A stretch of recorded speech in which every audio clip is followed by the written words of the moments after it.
Hi, ഞാൻ നിങ്ങളെ പരിചയപ്പെടുന്നത് ഇക്കരെ കൊട്ടിയൂർ ക്ഷേത്രമാണ്. കണ്ണൂരിലെ പുരാതനമായ ഒരു ശിവക്ഷേത്രമാണ് ഇക്കരെ കൊട്ടിയൂർ ക്ഷേത്രം. ക്ഷേത്രത്തിൻ്റെ ശരിയായ പേര് തൃച്ചേരുമന ക്ഷേത്രമാണെങ്കിലും കൊട്ടിയൂർ ഗ്രാമത്തോട് ചേർന്ന് മലയാളത്തിൽ പറയുകയാണെങ്കിൽ ഇക്കരെ നദിയുടെ തീരത്ത് സ്ഥിതി ചെയ്യുന്നതിനാൽ പ്രാദേശികമായി ഇക്കരെ കൊട്ടിയൂർ ക്ഷേത്രം എന്നാണ് ഈ ക്ഷേത്രം അറിയപ്പെടുന്നത്. ബാവലി നദിയുടെ മറുകരയിൽ നമ്മൾ മലയാളത്തിൽ പറയുമ്പോൾ അക്കരെ കൊട്ടിയൂർ സ്ഥിതി ചെയ്യുന്ന അക്കരെ കൊട്ടിയൂരാണ് കൊട്ടിയൂർ ഗ്രാമത്തിലെ രണ്ടാമത്തെ പ്രധാന ക്ഷേത്രം.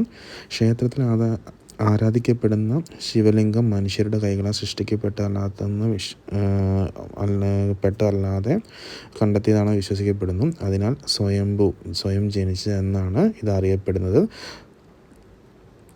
സ്വയംഭൂലിംഗത്തെ കണ്ടെത്തിയതിനെ തുടർന്നാണ് ക്ഷേത്രം ഇവിടെ നിർമ്മിച്ചത്. വിശുദ്ധ ത്രിത്വത്തിൻ്റെ ബ്രഹ്മ, വിഷ്ണു, ശിവൻ ദൈവിക സാന്നിധ്യത്താൽ ഈ ക്ഷേത്രം അനുഗ്രഹിക്കപ്പെട്ടിട്ടുണ്ട് എന്നാണ് വിശ്വസിക്കപ്പെടുന്നത്. ഇവിടെ അനുഷ്ഠിക്കുന്ന ആചാരങ്ങൾ ഈ ദൈവ ഐക്യത്തെ ആഘോഷിക്കുന്നു. ക്ഷേത്രത്തിൽ പ്രധാനമായ ഉത്സവമായ വൈശാഖ മഹോത്സവം മെയ് ജൂൺ മാസങ്ങളിലെ 28 ദിവസമാണ് ആഘോഷിക്കുന്നത്. ഈ ഉത്സവകാലത്ത് മാത്രമാണ് അക്കരെ കൊട്ടിയൂർ ക്ഷേത്രം തുറക്കുന്നത്.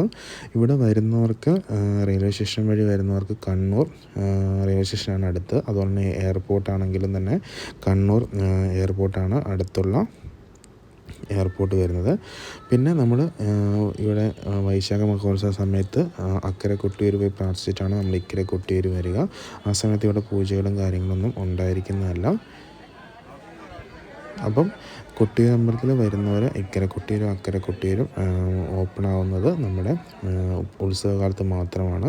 അക്കരെ കൊട്ടിയൂർ ഉത്സവം നമ്മുടെ മെയ് ജൂൺ മാസങ്ങളിൽ വൈശാഖ മഹോത്സവ സമയത്ത് മാത്രമേ ഓപ്പൺ ആവുള്ളൂ. ഇക്കരെ കൊട്ടിയൂർ അമ്പലം നമുക്ക് എപ്പോൾ വേണമെങ്കിലും വന്ന് തൊഴാൻ പറ്റുന്ന ഒരു അമ്പലമാണ്. ഇതാണ് ഇക്കരെ കൊട്ടിയൂരിൻ്റെ മെയിനായിട്ടുള്ള ഐതിഹ്യം.